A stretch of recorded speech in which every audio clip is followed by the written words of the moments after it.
There are many great titles on Tubi, but you have to dig through the infinite amount of Amityville titles to discover the historically significant cinematic gems that are immediately accessible. This is Tubi Classic Movies, highlighting the groundbreaking and highly influential masterpieces that are freely available to dissect while Tubi has the rights to them.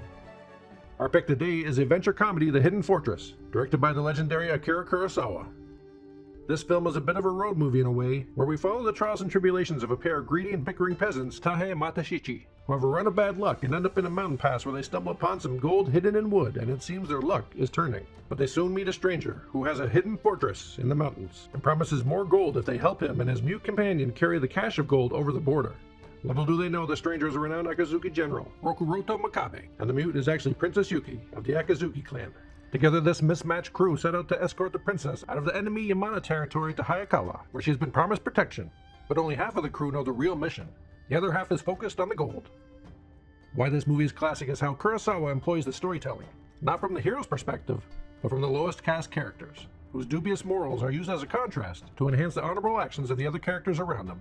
This is emblematic of the humanistic approach that Kurosawa is known for, exploring empathy, compassion, and the dignity of the individual. That really came into focus for him with his post-war work, inspired by democratic ideals. With Rashomon, a story where the murder of a samurai and the assault of his wife is told from conflicting perspectives, there's an examination of the subjective nature of truth and the flawed human condition struggling against egotism. And this was the movie that gave Kurosawa his international recognition.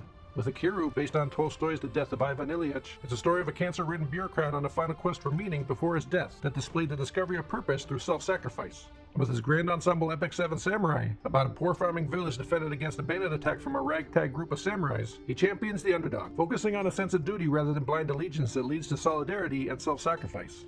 Following the acclaim of that film, Kurosawa released a string of movies that were more grim. The nuclear anxiety of I Live in Fear, Throne of Blood, based on Shakespeare's tragic Macbeth, and the fatalistic The Lower Depths. These films were met with mixed reactions and were a departure from the previous humanist-centric themes the audience seemed to connect with.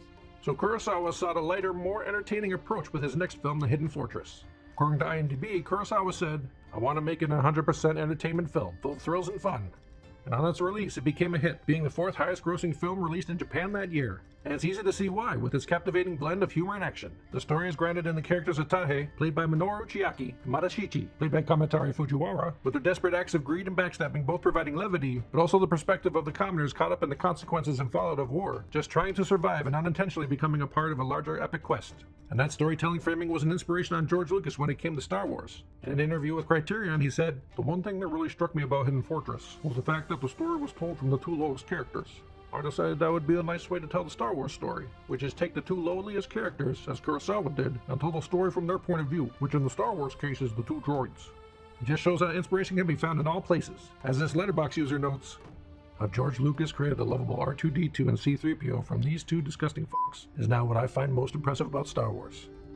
But we see that Tahe and Matashichi's bumbling actions control the flow of the story. Their plan of escape is a catalyst for Rokuroto escorting Princess Yuki to safety. Their moments of weakness or betrayal also forces characters into confrontations that help expand their perspectives. Princess Yuki, played with a fiery intensity by Misa Uehara, is intentionally the moral compass of this film. Her position may set her above the commoners, but here we see her brought out of her hidden existence and forced to experience the real world. And Kurosawa depicts her as a character with the most empathy, displaying the anguish of what is happening to her clan and the sacrifices made in her name.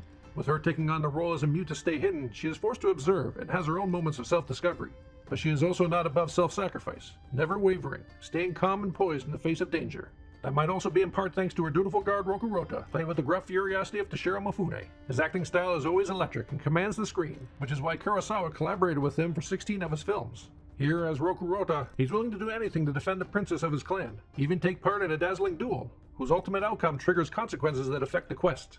And we see that sometimes he may be too focused on his mission, with the princess showing him that sometimes there are more important things to address beyond the mission at hand, allowing for some self-discovery on his part. Tahe and Matashichi seem to be the only characters to never have a moment of self-discovery. Throughout everything, they only keep their focus on the gold or what's in it for them, but it does seem they have each other's backs through all the strife. Hidden Fortress is a film that explores social equality and characters following their own conscience in the face of oppressive structures. It definitely balances the comedic perspective of the peasants to humanize the larger dramatic story. Enjoy this epic that provides a nuanced humanistic view of life and society while it's free on Tubi. And then comment below with your thoughts or ratings of the movie, and consider subscribing to see what movies we'll showcase next time. Until then, happy streaming!